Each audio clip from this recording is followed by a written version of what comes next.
जय माता रानी के सभी मित्रों को।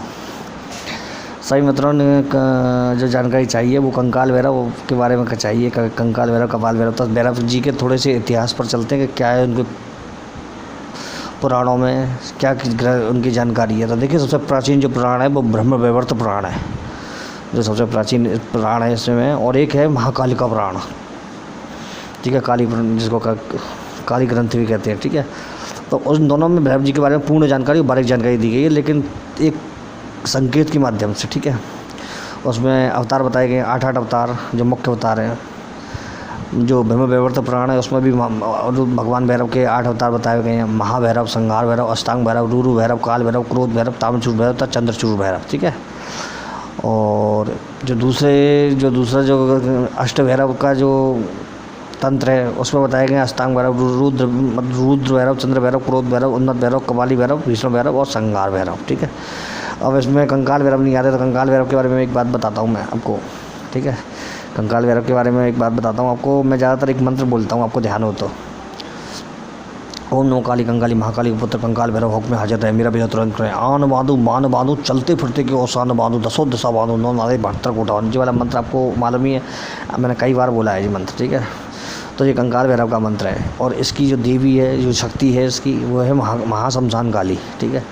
तो शमशान काली के जो मित्रों, शमशान काली का जो चेटक होता है वही को मतलब कंकाल भैरव के काम आता है। कंकाल भैरव का जो पूरक शक्ति है वो है शमशान काली, ठीक है। कंकाल भैरव की या कपाल भैरव की पूजा से पहले शमशान काली को पूजना अनिवार्य होता है। और इसकी मतलब सफलता और चेटक इसी बात पर निर्भर करता है।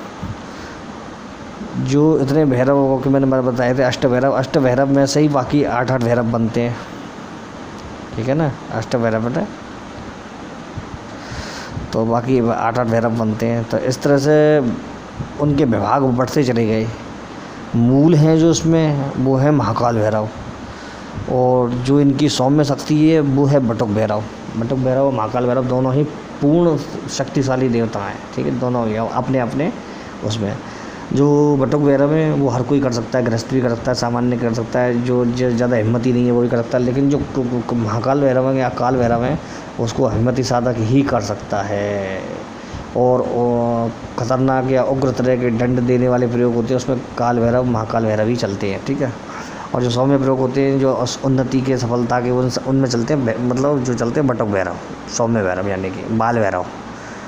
और जो प्राचीन जो पुराने ग्रंथ हैं उन सब में इनका भैरव बाबा का आता है। शिव पुराण हुआ, काली पुराण हुआ, कालिका पुराण हुआ, ब्रह्म वैवर्त पुराण हुआ, कई में काली तंत्र हुआ, सब में भैरव की कहीं ना कहीं पूजा आती है। मैंने आपको कल एक बात और बताई थी, वेदों में बहुत ज़्यादा ज्ञान है इन चीज़ों के बारे में। आदमी वेद और पुराणों को मानता नहीं है, तो वेद पुराणों से तो निकली हुई है ये चीज़ें, तो ये तो माननी पड़ेंगी।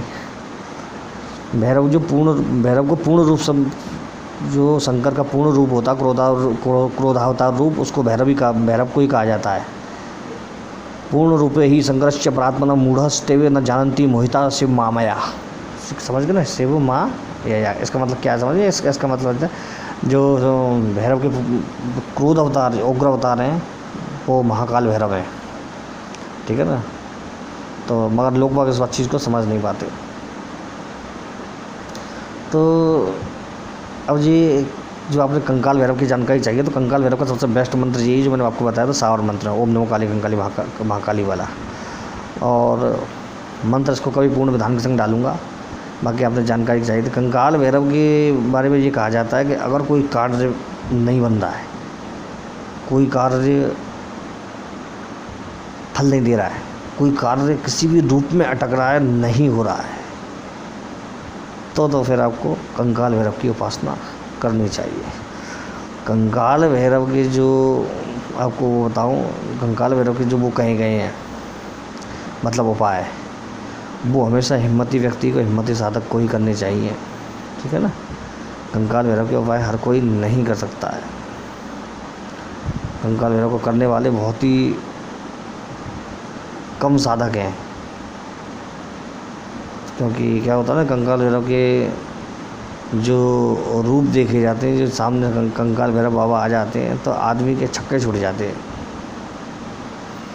जो कि वो नहीं होना चाहिए। जो तो देवताएँ तो भाई इनसे डरने का, छक्के छूटने का तो बात ही नहीं है कोई भी, लेकिन फिर भी आदमी घबरा जाता है, क्योंकि रूप भैरव भय बना दिया, भैरव का भय बना दिया, तो आदमी वैसे नाम से डर जाता है। बाबा भैरव किसी साधना कर रहा है, ये तो बाबा वो बाबा भैरव की साधना कर रहा है, बड़ा कर रखा है भाई, इस तरह डरा देते हैं। भैरव बाबा की साधना कभी भी बिना शक्ति के पूर्ण होती नहीं है। भैरव बाबा की साधना बिना शक्ति के कभी पूर्ण नहीं होती है। भैरव का जो तंत्र है वो अधूरा है बिना शक्ति के। तो वो सब चीज़ें तो करने वाले को, साधक को पहले सीखनी चाहिए कि क्या है क्या नहीं है। भैरव को बहुत तरीके से कहा जाता है। भैरव के बहुत मंत्र हैं। ओम ह्रीम कालाय नमः, ओम ह्रीम कमनीनाय नमः, ओम ह्रीम त्रिलोचनाय नमः, बहुत मंत्र हैं इनके भैरव के। तो बहुत हैं इनके मंत्र, बहुत ही तरीके हैं इनको करने के। अघोर से भी होते हैं भैरव, वैदिक से भी होते हैं भैरव, तांत्रिक से भी होते हैं भैरव, भक्ति भाव में सौम्य रूप में भी भैरव होते हैं। तो बहुत तरीके हैं भैरव करने के। तो वो आपके ऊपर है, आप कौन सा उसको चुनना चाहते हैं और कौन सा आप करना चाहते हैं। तो बहुत तरीके हैं। एक भैरव का भयंकर खतरनाक मंत्र है, ओम ह्रीम मुंड विभूषणाय नमः। इसको जो आदमी के मुंड होते हैं उनके ऊपर बैठ के किया जाता है। ये बहुत खतरनाक होता है। एक कमल के पुष्पों पे बैठ के किया जाता है, वो अलग होता है। कमल के पुष्पों पे बैठ के भैरव का एक मंत्र किया जाता है, और वो बहुत ही सौम्य और अच्छा मंत्र होता है, और उसको बहुत लोग करते भी हैं। मंत्र सिंपल है, ओम ह्रीम शंकर प्रिय बांधवाय नमः। ये मंत्र है वो, जो कमल के फूलों पे बैठ के किया जाता है। एक जल में कमर तक बैठ करके किया जाता है भैरव का, तो वो भी है। वो सब चीज़ों को देता है। उस मंत्र को कहते हैं, और मंत्र कौन सा, ओम ह्राम ह्रीम रूम कला निधि नमः। ये भैरव का उसमें किया जाता है, जल में बैठ करके कमर तक कम से कम। और एक दिगंबर नंगे होकर के नग्न अवस्था में किया जाता है, किसी भी शमशान में बैठ करके। ओम ह्रीम दिगंबराय हूम फट, ओम ह्रीम दिगंबराय हूम फट। विधान बिल्कुल नहीं दे रहा हूँ, इसीलिए कोई करना मत, गलती से भी इसको नुकसान उठा जाओगे, बिल्कुल नुकसान उठा जाओगे।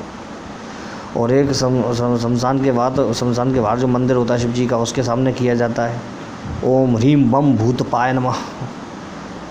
इसको भी हर कोई नहीं कर सकता है, तो खाली मैंने मंत्र बता दिए आपको, बाकी मैंने करने के लिए किसी से नहीं बोला है। करें ना कृपया करके, ये केवल नॉलेज के लिए दिया जा रहा है आपको, क्योंकि आपने सब लोगों ने पूछा। तो ये भैरव बाबा के बहुत तरीके होते हैं। कंकाल भैरव की जो सेवा होती है वो हर व्यक्ति के लिए नहीं होती है। कंकाल भैरव, क्रोध भैरव और शमशान भैरव, तीन भैरव उग्रों में उग्र और अति उग्र है। तो इनकी सेवा हर किसी के लिए नहीं होती है। कर सकते हैं भक्ति भाव और श्रद्धा भाव से कर सकते हैं। बाकी जो साधना तरीका होता है, साधना का तरीका तो फिर खतरनाक और तगड़ा ही होता है, क्योंकि साधना यानी किसी देवता को साधना, वही साधन है। किसी भी चीज़ को साधना, किसी भी चीज़ को उपलब्ध करना, वही साधना है। तो साधना और सौम्य उपासना में बहुत अंतर होता है। सौम्य उपासना और भक्ति मार्ग में उससे भी ज़्यादा अंतर होता है। भक्ति मार्ग और हठ योग, उसमें ज़मीन आसमान का अंतर होता है। तो इस तरह से बहुत तरीके होते हैं।